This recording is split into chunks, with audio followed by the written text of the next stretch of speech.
Hello friends, સ્વાગત છે તમારું વિશુની રસોઈમાં। આજે આપણે આલુ સેવ બનાવીશું એકદમ ચટપટા મસાલા સાથે અને બાળકોને તો બહુ જ ભાવે તેવા ટેસ્ટ સાથે આલુ સેવ ઘરે બનાવીશું।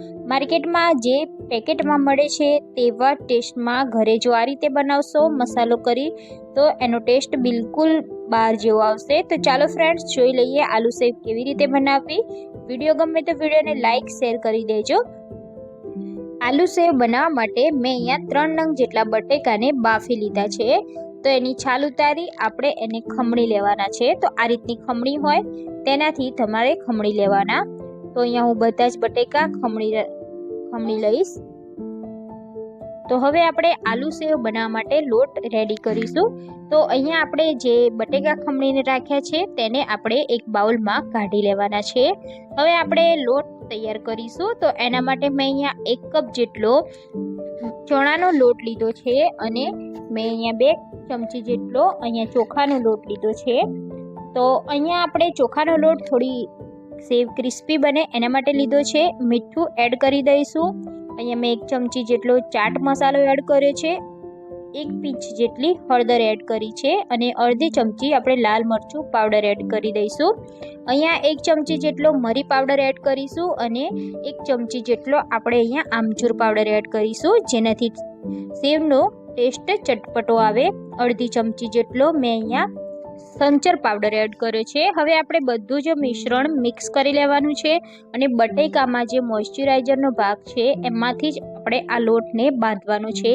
અહીંયા આપણે બિલકુલ પાણીનો ઉપયોગ નથી કરવાનો, એમાંથી જ લોટ બંધાઈ જશે।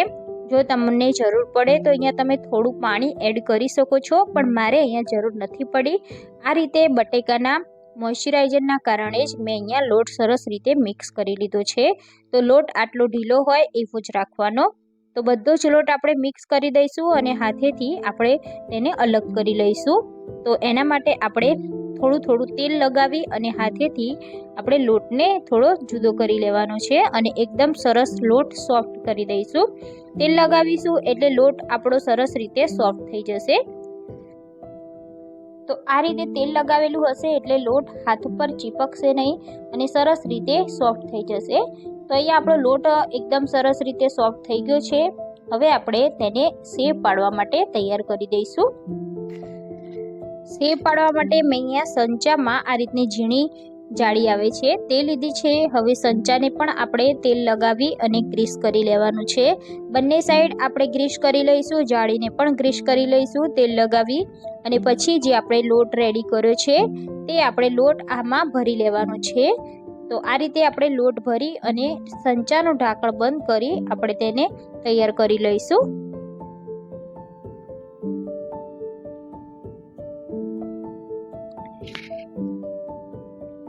તો હવે આપણે સેવને ગરમા ગરમ તેલ પર પાડવાની છે। તો અહીંયા મેં તેલ ગરમ કરવા રાખી દીધું છે।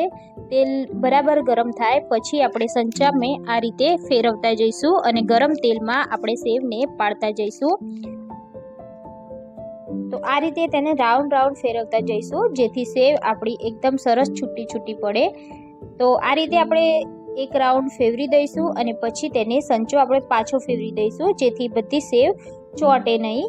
અને આ રીતે આપણે સેવને ગરમ તેલમાં તળી લેવાની છે। તો નીચેની સાઈડ આપણે 2 મિનિટ જેવું થવા દઈશું અને પછી તેની સાઈડ ચેન્જ કરી દઈશું અને બંને સાઈડ આપણે તેને થવા દેવાની છે।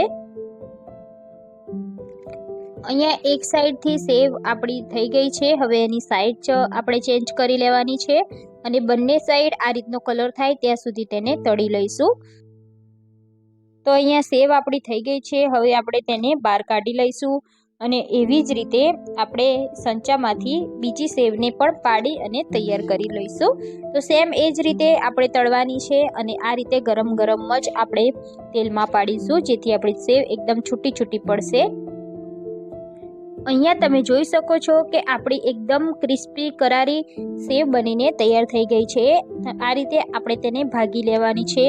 હવે પછી આપણે તેના પર ચટપટો મસાલો ભભરાવવાનો છે। તો સૌપ્રથમ આપણે સેવને આ રીતે ટુકડા કરી લેવાના છે। તો હવે આપણે તેના પર આ રીતે ચટપટો ચાટ મસાલો સ્પ્રિંકલ કરી દઈશું, જેથી આ સેવનો ટેસ્ટ ખૂબ જ સરસ આવશે. તો અહીંયા ચાટ મસાલો તમે કોઈ પણ બ્રાન્ડનો લઈ શકો છો. તો અહીંયા આપણી બજારમાં મળે તેવી આલુ સેવ બનીને તૈયાર થઈ ગઈ છે. તો બાળકોને તમે આ રીતે એકવાર ઘરે બનાવી અને પછી મહિનાઓ સુધી સ્ટોર કરી શકો છો. બાળકોને બહુ જ ભાવશે, માર્કેટની પણ ભૂલી જશે તેટલી ટેસ્ટી આ આલુ સેવ બની છે. તો તમે પણ તમારા બાળકોને આ રીતે આલુ સેવ બનાવી અને ખવડાવો. એકદમ સરળ રીતે આપણે બનાવી દીધી છે. રેસીપી ગમી હોય તો તમે પણ ટ્રાય કરજો, અને ચેનલને સબસ્ક્રાઈબ ના કરી હોય તો ચેનલને સૌથી પહેલાં સબસ્ક્રાઈબ કરી લેજો. મારી વિડીયોને તમારા ફ્રેન્ડ્સ અને ફેમિલી સાથે શેર જરૂરથી કરી દેજો, અને ચેનલને સબસ્ક્રાઈબ કરજો. બાજુમાં બેલ આઇકોન પર ક્લિક કરી લેજો, જેથી નવી રેસીપીના નોટિફિકેશન સૌથી પહેલાં તમને મળી જાય. ફરી મળીશું ફ્રેન્ડ્સ આપણે આવી નવી રેસીપી સાથે. જય શ્રી કૃષ્ણ. થેન્ક્સ.